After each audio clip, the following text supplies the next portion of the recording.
Really quick, since you were just there, but Mayor Adams described New York as, quote, his home. How did his home look? Pretty neat and tidy? No, his home is disgusting. I compared it to what I called Gotham City. The streets are filthy. They're covered with people basically dying on drugs. They can't even stand up. They're falling over. There's so much crime in the city. I can't comprehend how people live there. It was repulsive. It smells bad. And I think it's a terrible place. There's lots of conservatives that say things like, hey, if you don't like it, you can get the hell out. Which she did when she showed up to try and protest and stand for her Lord and Savior, Donald Trump. This might be what she's upset about. You guys watch this. Get out of the way.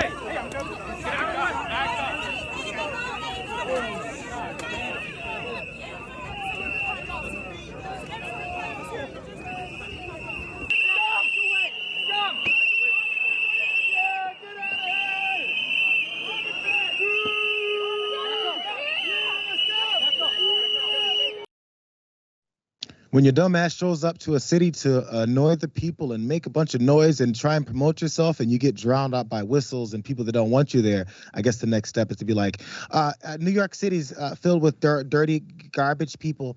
I compare it to this city that I invented called Gotham. You mean that city that was molded off of a major city like New York? I've decided to stop with the name calling, Jackson. What are your thoughts on this? I mean, it's always interesting when Republican commentators or Republican politicians trash the most successful locations in the country where most people in the world come to, go on tourist vacations and where many of them happen to live, whether they live or work in NYC or they live or work in places like Los Angeles or San Francisco, like we were just talking about. Pretty much anywhere you point to, those areas have more opportunities. People make more money there. Now, obviously, they have a variety of issues, too. Mm-hmm. But it's just always interesting when they have those types of things to say, but they live there. They make money there.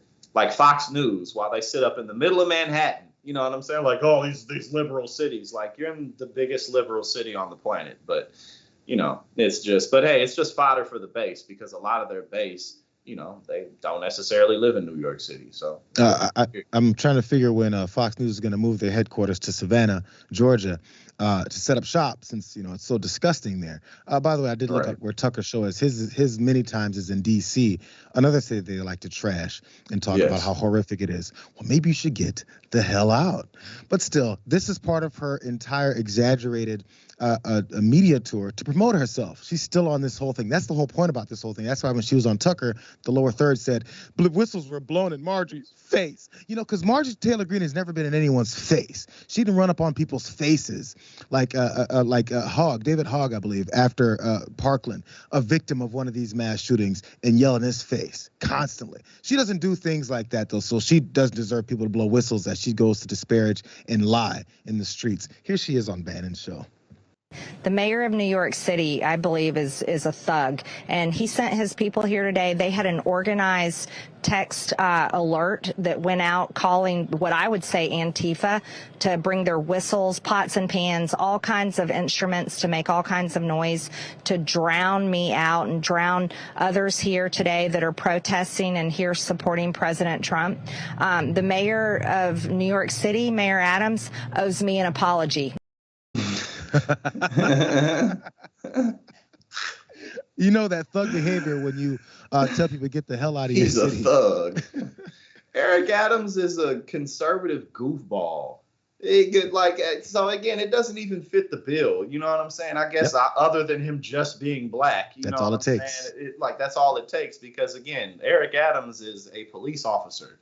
You know what I'm saying? And he's very much in support of corporatism and law enforcement. So he really doesn't cross the line that conservatives really have any issues with. And it's always hilarious when professional provocateurs or people who are just provocateurs in general, they can't take the heat themselves. You know what I'm saying? Like they can do whatever they want, but if people say anything to them, they just can't take it. So that only invites more criticism though. So, which is what we're doing this for. Yeah, classic bully behavior. Show up and expect no one to push back. And once they push back, you go crying in your corner. Mommy, look what they said to me. That's the process. And I guess there's enough mommies out there that are willing to coddle Marjorie Taylor Greene until the next time she shows up and gets kicked the hell out of the city.